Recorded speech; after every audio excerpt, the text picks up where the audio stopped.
ऐसा लोग कहा करते थे गांव गांव में। लेकिन धीरे धीरे धीरे धीरे मेहनत करते करते आपको मालूम हो गया कितने दिन हो गए, या आपको पता नहीं, लगभग 30 साल हो गए। और 30 साल में इतने करोड़ आदमियों को धीरे धीरे ला करके एक प्लेटफार्म पर, एक मंच पर लाके खड़ा कर दिया। और अब लोगों में पूछ होने लगी, बड़ी जिज्ञासा लोगों में होने लगी। नहीं तो भगवान के नाम को सुनकर घृणा करते, सुनना ही नहीं चाहते। ऐसा आपको भरमा दिया, भुला दिया, और ऐसे ऐसे साधुओं को खड़ा किया। पहले तो उनकी महिमा की आपके सामने बदनामी कर दी। आपने भी समझा कि भाई साधु ऐसे होते हैं, इनकी महिमा होती है, उसके बाद बदनामी कर दी ताकि धर्म बिल्कुल एक जड़मूल से खत्म हो जाए। लेकिन आपको ये तो पता नहीं है कि एक ही आत्मा आकर के सारी दुनिया को जगा दे, सारी दुनिया को खड़ा कर दे। ये तो भगवान की उस परम शक्ति का खेल है, उसकी लीला है। लोग जो है उस अज्ञान में कहते हैं कि नहीं, हमने तो धर्म को नाश कर दिया, कोई रह ही नहीं गया, धर्म तो इस जगत में किसी के पास है ही नहीं। लेकिन ये क्या हो गया, ये आपकी धार्मिक जन समुदाय एक भावना से, एकत्र शुभ विचार से तमाम लोग इस समय पर कांप रहे हैं, क्योंकि इसका एक समूह बन गया जहां पर हजारों चिड़िया किसी जाल के नीचे आके फंस जाएं और चिड़ियों का सरदार ये कहे कि मैंने तो तुमको कहा था कि यहाँ धोखा जंगल में मिलेगा, तुम क्यों दाने में फंस गई। जब उसने जाल फैला दिया, चिड़िया जाल के नीचे आ गई, तो उसने आदेश दिया कि एक बार की सबकी सब जोर से उड़ो। तो एक बार की ताकत लगाई तो जाल को लेके उड़ गए। कहीं जाकर के जंगल में जाकर के वो गिरी, जाल भी उनके ऊपर में गिरा। उसी जंगल में एक रहता था चूहा, उससे हो गई दोस्ती। उनका भाई जो कुछ हम तुम्हारी मदद कर सकते करेंगे, लेकिन मुझे तो इस जाल से निकाल दो। तो चूहे ने आकर के फौरन जाल काट दिया और सब चिड़ियों को आजाद कर दिया। सब चिड़िया निकल गई, बाहर आ गई। तो कहने का यह है कि जब समुदाय आत्माओं का एकत्रित होता है, एक बहुत बड़ी शक्ति एक जगह इकट्ठी हो जाती है, उसके सामने एटम भी कुछ नहीं। आत्म शक्ति बहुत बड़ी शक्ति, ये जितनी शक्तियां उसके सामने जर्रे मात्र भी नहीं। और कृष्ण ने उसी आत्म शक्ति से सारे विश्व के विज्ञान को 18 दिन में जलाकर राख कर दिया। ये नमूना आपके सामने, और सारे विश्व के विज्ञान को सामर्थ्य लड़ाई की तो सबको खत्म कर दिया। तो असल में आत्म शक्ति बहुत बड़ी है, और उसको लोग सोचते थे कि इसको छीन कर दिया जाएगा, भारत में अब कभी पनपेगी नहीं, अब कभी भी आत्म शक्ति का उत्थान नहीं होगा, क्योंकि हम गर्भ में बच्चे पैदा होने ही नहीं देंगे। ये तो कंस ने भी कहा था कि मैं अपनी बहन से एक भी बच्चा नहीं बचने दूंगा, मुझे कौन कोई मारेगा। लेकिन भगवान का खेल था, बच्चा बहन से हुआ, निकाल दिया गया। मारे तो उसमें जरूर थे, लेकिन जब बाहर चला गया तो उसी को मार डाला। तो ये जानते नहीं ईश्वर की लीला, एक ही शक्ति बड़ा काम करती है, और एक शक्ति का जब समूह बन जाता है तो कितना बड़ा काम होता है।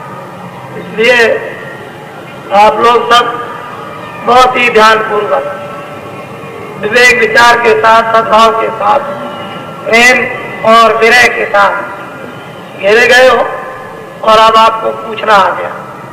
तो धीरे धीरे जब पूछने लगे तो बताना भी आ गया, क्योंकि ये समझ में आ गई कि आप पूछ रहे हो, आपको बताएंगे तो हजम करते जाओगे, और आप अपने अंदर में रख लोगे, हृदय रूपी गुफा में इसको जमा कर लोगे, और इसको नुकसान नहीं करोगे, गिराओगे नहीं, खराब नहीं करोगे, और वो धन आपका निजी होगा जो जीवात्माओं की रक्षा करेगा। लगन मजानायत भाई दीवानी, बार बार बल जाए। कहते अब क्या है, अब तो इतनी उसमें लगन और दीवानी हो गई कि उसके सामने अब वो किसी को कुछ नहीं। वो तो हो गई, जिस पर दीवानी हो गई, वो तो आशिक हो गई। उसके सिवाय दूसरा कुछ नजर आता ही नहीं। जिधर देखती उधर ही वही दिखाई देता। बाएं बाएं ऊपर नीचे सर्वत्र कण कण और जर्रे जर्रे में प्रीतम दिखाई देता। ये उस सूरत उस जीवात्मा की अवस्था हो गई कि कहीं भी कोई कोना और जर्रा खाली नहीं। बोलो। बहन बहन का झुके नैन आवे, नैन चलत तला। अब कहते हैं कि इशारों में भी कहते नहीं बनता, किसी तरह से कहने में आता नहीं, जबान अब काम नहीं करती है। अब तो नेत्र से मालूम होता, नेत्रों से पता चलता है कि कुछ है। बाकी इशारे करने की अब कोई गुंजाइश नहीं रह गई। ये दशा अवस्था प्रेम की, दीवानेपन की हो गई। कोई रूप उसके सामने दिखाई देता नहीं। बोलो।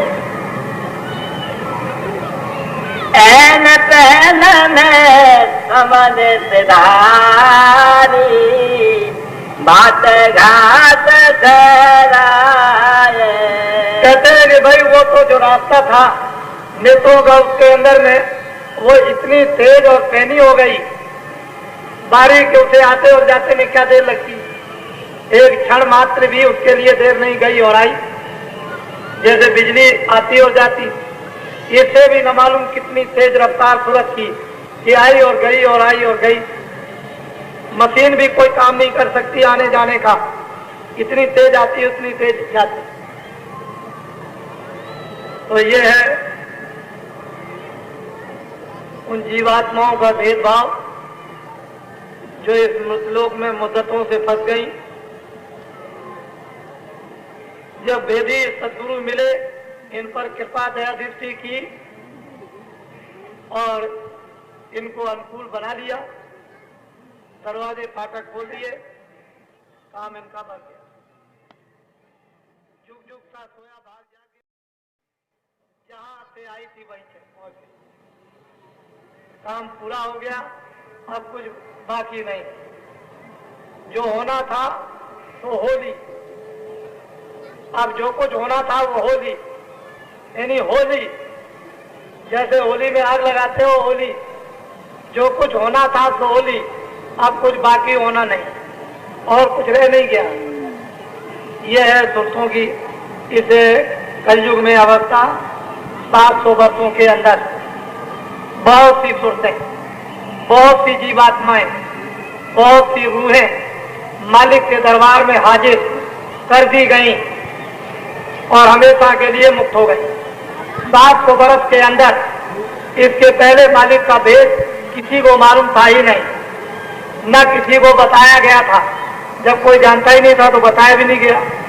जो भी साधु संत सतयुग में, त्रेता में, द्वापर में और कलयुग में रहे, वो उनको हुक्म था कि तुम मालिक का भेद खोलोगे नहीं।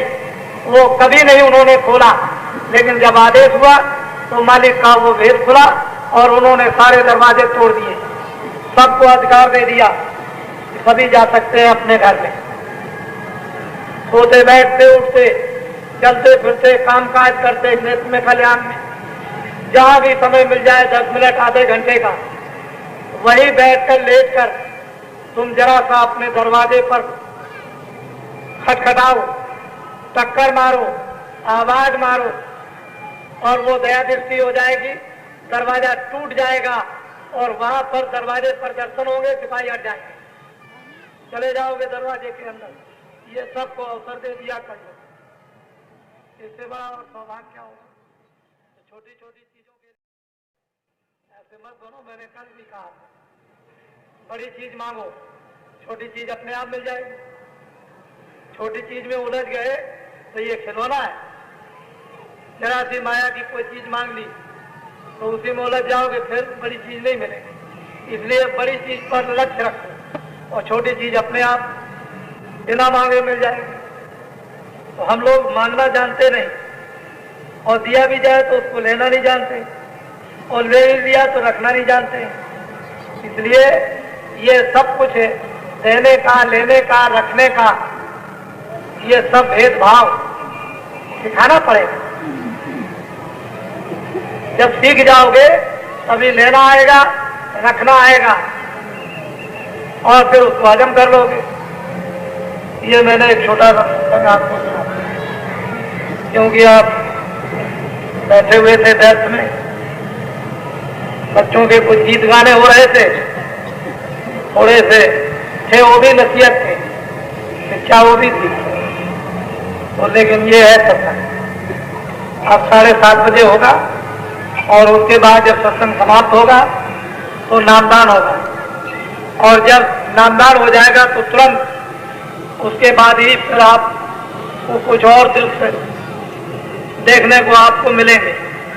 उनको भी देख लीजिए। वैसे तो ऐसे ऐसे दृश्य हैं कि महीनों आपको बताए जाए तो खत्म नहीं होंगे, लेकिन मैंने इनको कोई सिखाया नहीं है। अगर इनको सिखा दूं तो ऐसा दृश्य आपको दिखाए जो कोई इनका आंख कर नहीं सकता, वो भी दृश्य देख लीजिए।